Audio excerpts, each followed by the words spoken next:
भाग्यवंत म्हणो तया शरण गेले पंढरीराया तरले तरती हा भरवसा नाम धारकाचा ठसा भुक्ती मुक्तीचे ते स्थळ भोळे भाविका निर्मळ तरले तरती हा भरवसा नाम धारकाचा ठसा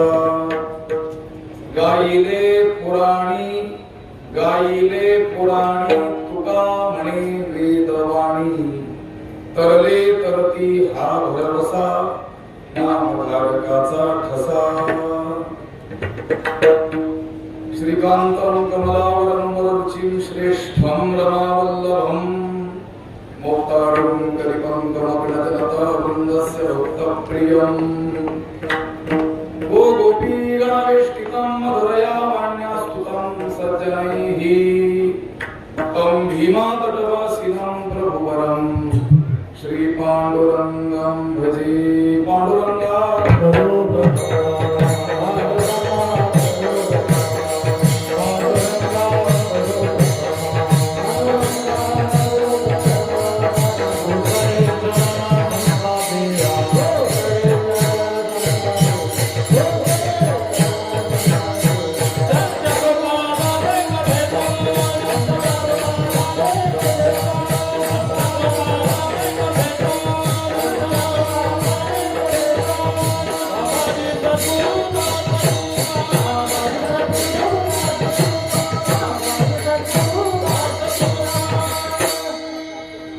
नमामि सद्गुरुं शान्तं सच्चिदानंद विग्रहं पूर्ण ब्रह्मपरानंदमीशमालं विवल्लभं नमो सद्गुरु कृपया ज्ञानदीपा नमो सद्गुरु सच्चिदानंद रूपा नमो सद्गुरु भक्त कल्याणमूर्ती नमो सद्गुरु भास्करा पूर्ण कीर्ती अखंड मंडलाकारं व्याप्तं येन चराचरं तत्पदं दर्शितं येन तस्मै श्री गुरवे नमः जयांची क्रिया स्मरण होय सकळ विद्यांचे अधिकरण तेची बंधू श्री चरण श्री गुरूंचे ते नमस्कारोणी आता भाग्यवंत म्हणो तया शरण गेले पंढरीराया तरले तरती हा भरवसा नाम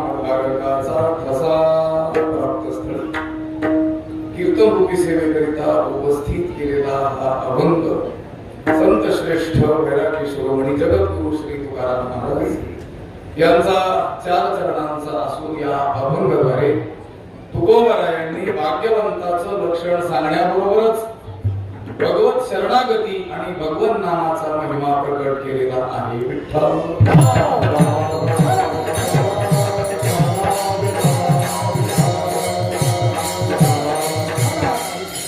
या श्री क्षेत्र जांबुवंतगड या पवित्र स्थळी हा जो अधिक मासाच्या म्हणजे पुरुषोत्तम मासाच्या पावन पर्वावरती हा अखंड हरिनाम सोहळा आणि संकीर्तन महोत्सव संपन्न होतो आहे.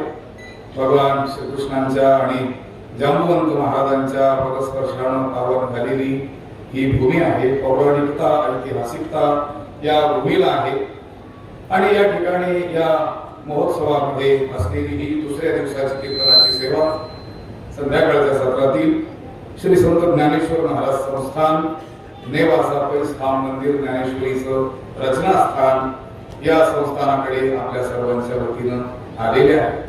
आमचे गुरु संजयजी महाराज आणि सर्वच पूजनीय महाराज मंडळी या ठिकाणची आयोजक मंडळी यांच्या माध्यमातून ही सेवा आमच्याकडे आमच्या महत् भाग्याने आली.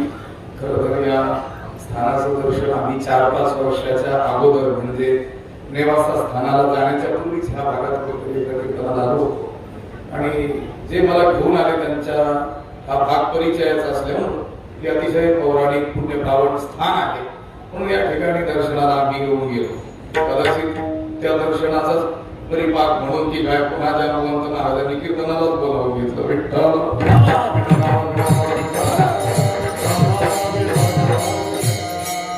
मराठवाडा भूमी ही सांप्रदायिक बाबतीमध्ये अतिशय समृद्ध असलेली भूमी आहे.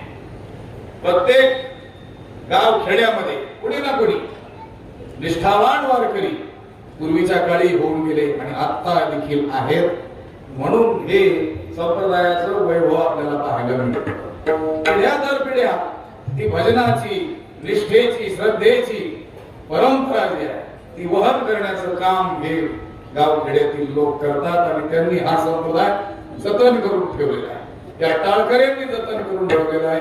त्या सामान्य वारकऱ्यांनी भजन करणाऱ्या लोकांनी संप्रदाय जतन करून ठेवलेला आहे. कारण त्यांच्या भजन करण्याच्या मागची भूमिका दुसरी कोणतीच नाही.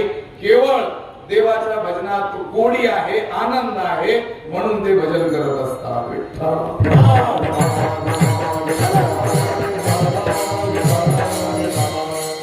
आमचे महत्भाग्य म्हणायचं किंवा ज्ञानोबारायांनीच पाठवलं असंही म्हणूया आपण.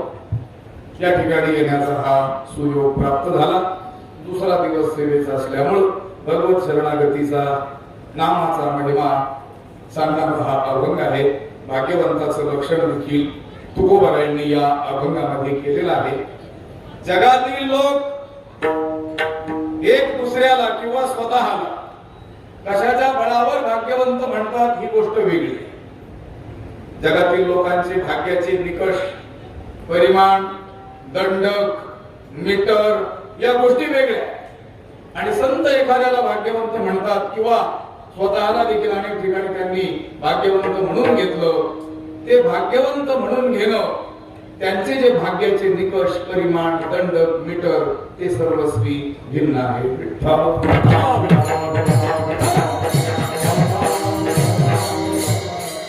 हे भाग्य मानावं. अनेक लोक केवळ प्रबळ प्रयत्नवादाचा स्वीकार करणारे या जगात असल्यामुळं भाग्य, दैव, नशीब, प्रारब्ध इत्यादी गोष्टी या कपोल कल्पित आहेत असं ते म्हणत असतात आणि ते म्हणतात जे काही मिळवायचं ते केवळ प्रयत्नानेच मिळवायचं असतं. म्हणतात देखील प्रयत्ने वाळूचे कण रगडिता तेलही मग तेल कसं काय महाग झालं. प्रयत्नवाद शिकवण्याकरता ती म्हण उपयोगी असली तरी देखील केवळ प्रयत्नानेच सगळं मिळतं असं नाही. तर या जगामध्ये असलेली जी विषमता तिची संगती लागूच शकत नाही. विठ्ठल